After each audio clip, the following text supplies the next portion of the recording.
The chandeliers of Le Bernardin glittered like frozen stars over white tablecloths, and nobody in that dining room expected the evening to end in tears. Marcus Webb stood near the wine display in his only good blazer, counting the $17 folded in his pocket, when a woman's voice cut through the soft murmur of the room like a blade wrapped in silk. She didn't think he understood a single word of the language she was about to use against him.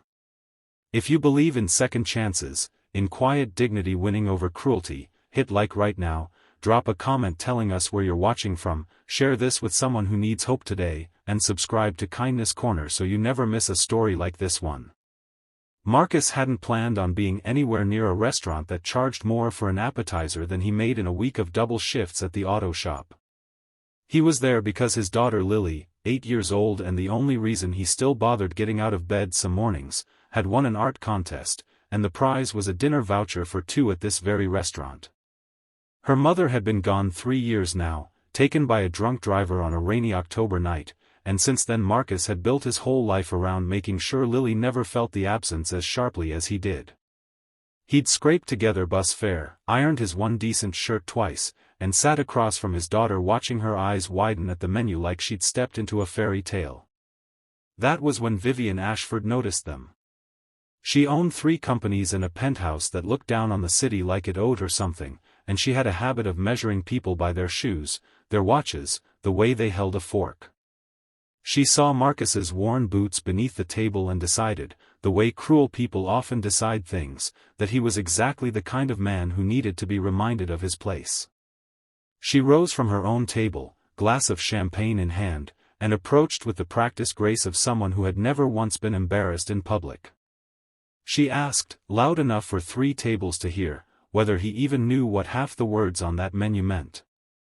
Then she smiled the smile of a woman setting a trap and asked if he spoke French, knowing the answer, certain of the answer, already savoring the answer, what Vivian didn't know, what nobody in that restaurant knew except for Lily, who looked up at her father with quiet pride instead of fear, was that Marcus Webb had spent 4 years stationed in Marseille as a translator for the Navy before a training accident left him with a permanent limp and an early discharge. He had read Camus in the original. He had argued about philosophy with old fishermen in dockside cafes. He had fallen in love with a language the way some men fall in love with music, completely and without needing anyone's permission. But he had also learned, in the years since, that some battles weren't worth fighting in front of his daughter, that humility wasn't weakness, that the loudest person in the room is rarely the one worth impressing.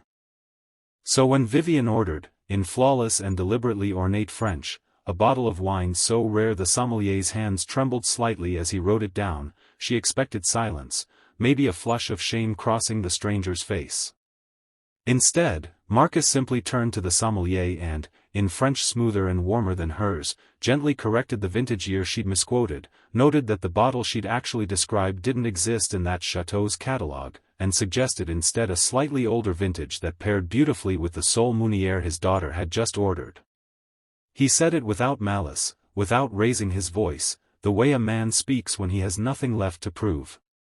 The room, which had been holding its breath waiting for humiliation, exhaled into something else entirely. Vivian's champagne glass seemed suddenly very heavy in her hand. Her face, so practiced at composure in boardrooms and galas, betrayed her for just a moment, color rising in her cheeks as the sommelier nodded in agreement with Marcus and quietly corrected the order. Laughter didn't erupt, not the cruel kind she had hoped to provoke in others. Instead there was only a soft, surprised murmur, and somewhere behind her an elderly woman in pearls smiled into her own glass. Vivian stood there exposed in a way she hadn't been exposed in years, not because Marcus had attacked her, but because he hadn't needed to. His daughter reached for his hand under the table, and he squeezed it, and that small gesture said more than any clever retort could have. What happened next was the part nobody in the restaurant forgot. Vivian, instead of retreating in cold silence as her pride urged her to do, found herself unable to look away from the little girl beaming at her father like he'd hung the moon. Something cracked open in her chest, some old memory of her own father, a man who'd worked 2 jobs and never once made her feel small despite the modest life they'd lived before her ambition carried her into rooms like this one. She set her glass down.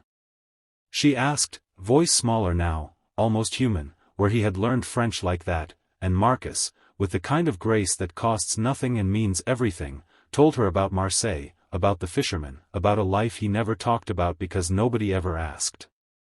He did not mention her mistake again. He let her save what dignity she had left, because that was who he was. Before the night ended, Vivian quietly paid for their entire meal without telling them, leaving only a note with the waiter thanking Marcus for a lesson she didn't know she needed, and slipping a card for a literacy foundation she ran, one that funded scholarships for veterans pursuing education. It wasn't charity. It was recognition, the kind that comes from being humbled by someone who never tried to humble you.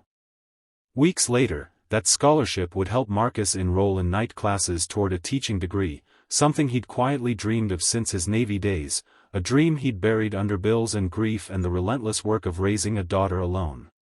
If this story touched something in you, if you believe kindness can disarm even the coldest heart, please take a moment to like this video and share it with someone who needs reminding that grace speaks louder than pride. And before we go, we have one small request: comment the word dignity below if you believe humility is the quietest, strongest kind of strength there is. Marcus Webb walked out of that restaurant that night with his daughter's hand in his, no richer in dollars but immeasurably richer in something harder to name, and somewhere behind him, a woman who had everything finally understood what she'd been missing all along.